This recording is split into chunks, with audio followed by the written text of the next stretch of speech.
Mr. Chair, may I ask our former commissioner, Commissioner Faeldon,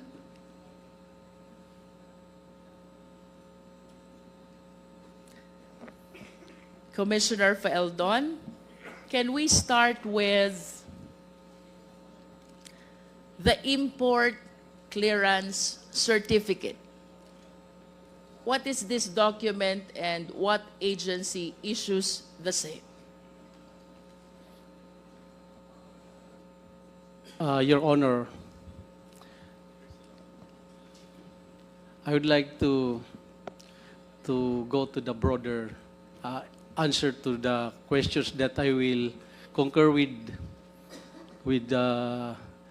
Taguba and that there is Tara since immemorial. I think, Mr. Chair, with all due respect to Commissioner Faeldon, but this representation wished to examine the system which is happening in the Bureau of Customs step by step as to how the shipment process goes without necessarily connecting the same to the cases where Mr. Guban and Mr. Taguba were made involved with.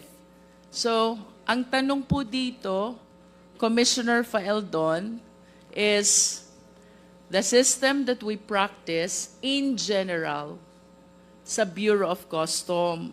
And considering that for a certain period of time, kayo po'y umupo bilang head of the agency, I wish to believe that you have the knowledge about the basic system, the fundamentals which are supposed to be followed or perhaps being followed in the Bureau of Customs. Let's start with the import clearance certificate. Ano po ito, Commissioner? At ano pong ahensya ang nag-i-issue nito? we have the Accreditation Management Office. It's popular known as the AMO. This is the office that accredits all importers. You cannot import anything if you have no accreditation, certification from that office. So during my time, we have 12,000 combined importers and brokers. And in 6 months, I delisted 4,000 of this because we have found out that they are lacking of the requirements. Some are found to be erring. So that's the first thing I did as far as trying to control these importers. So that is where the accreditation come from the Accreditation Management Officer. They're the ones who vet those applicants for accreditation so that they can do their importation. Commissioner, can you please state again the name of the office which takes care of the import accreditation process? Accreditation Management Office. Sila po yung nagpo-proseso, nagve-vet ng accreditation ng gusto maging importer. Accredited importers and brokers. Will you confirm that if I have intention to import goods, the first step should be to apply an import accreditation? Yes, Your Honor. Without that accreditation, I cannot import goods into the country. Yes, Your Honor. Okay. You made mention about 12,000 accredited importers, which later on you deleted the 4,000s because they are remiss with respect to certain requirements. Question po, Commissioner, ano po ba yung requirements natin for purposes of importers accreditation? You have to specify in your application what specific goods you're going to import. You have to show certificate from the bank that you have deposited a specific amount that makes you capable of importing that goods. You have a verified office that can accommodate the transactions of your importation, business permits, and so the usual permits that the government issues when you establish a business, Your Honor. For me to be able to inform this office, Commissioner Faeldon, mayroon po ba kayong pinoprovide na form where I should fill in the goods I intend to import? Yes, Your Honor, we have the packing list that you're supposed to submit to the uh, customs list of those goods that you're supposed to bringing into the country. Commissioner, we're still on the process of importers accreditation. Yes, Your Honor. There's different codes of every commodities. But this is not yet packing list, right? Yes, ma'am. Yes, ma'am. Okay. This is international codes. All countries have the same codes of different goods. So we Balikan po natin, Commissioner, yung goods.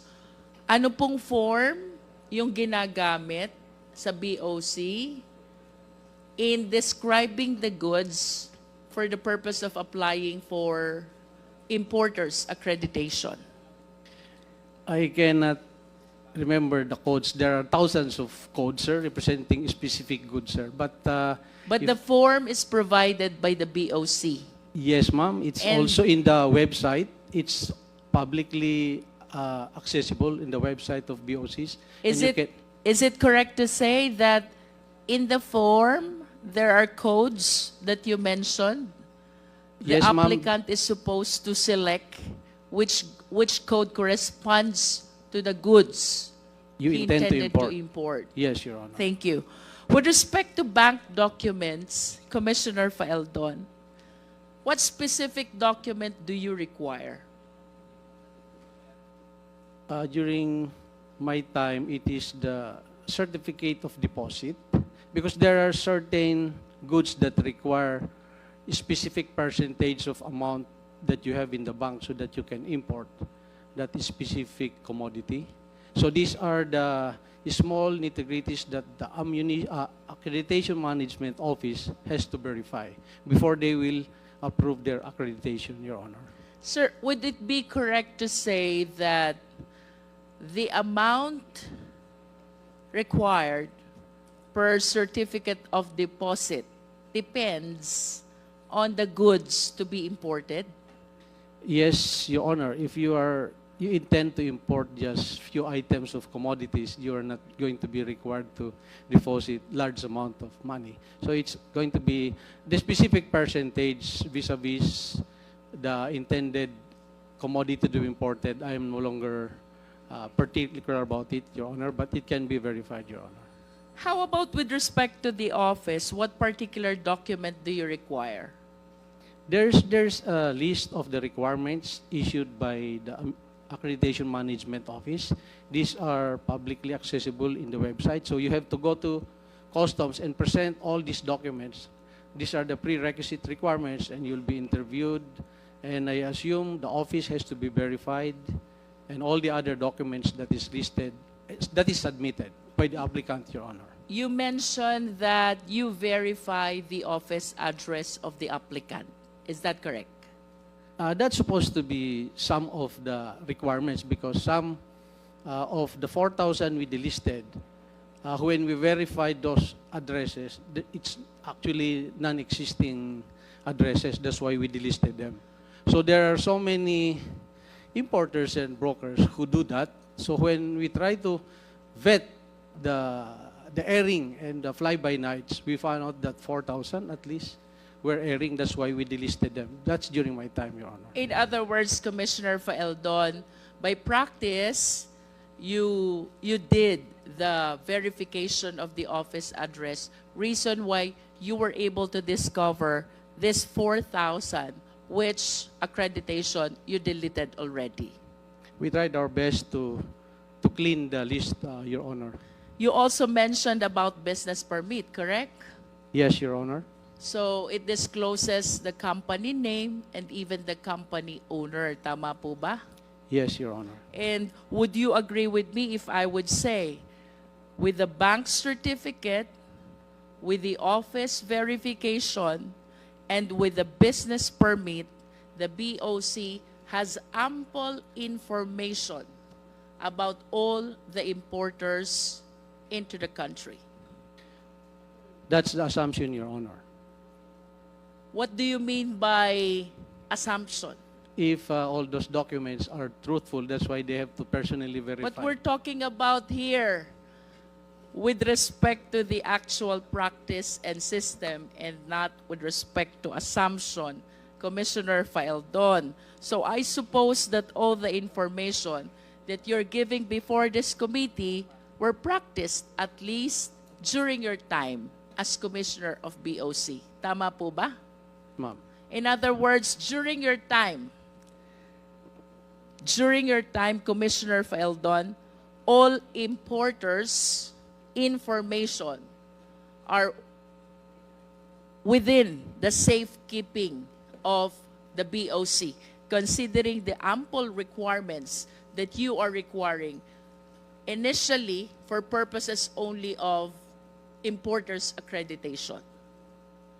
The newly accredited importers during my time, I specifically instructed the chief of the Accreditation Management Office to be very stringent, not stringent, but to be very careful about accrediting, because at that time we were delisting more than 4,000. So we do not want to replace them with another airing importers and brokers, Your Honor. In all fairness to you, Commissioner Faeldon, because you were the one who deleted this 4,000 because they are not compliant with your requirements and your rules, it is the humble submission of this representation that having applied that system, then you have all the necessary information about the importers accredited by the BOC. That is a manifestation. With respect to the documents which you are requiring from the applicants for importation or importers accreditation, question Commissioner Faeldon.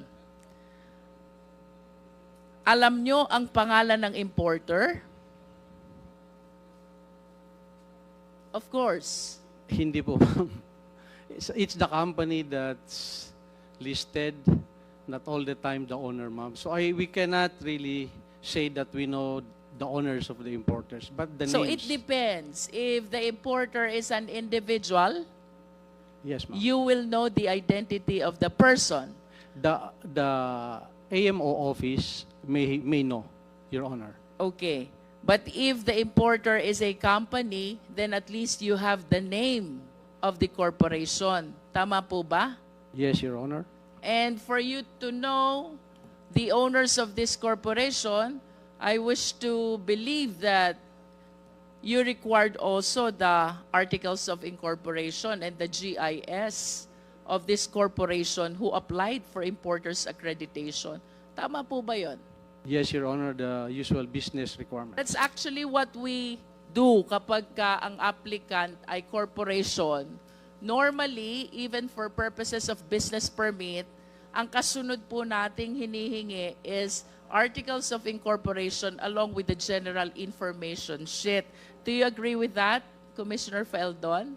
Yes, Your Honor. O balikan ko po yung first question ko. You have the means to know kung sinong importer, whether he's an individual or a corporation, considering the documents that you are requiring during the importer's accreditation process.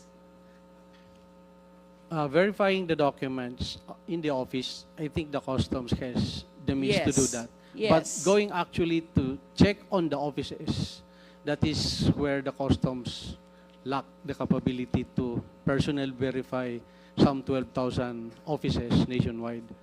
But at least you were able to delete 4,000 out of the 12,000 accredited importers, because you said earlier, because of verification process, you found out that this 4,000 are not compliant with the requirements.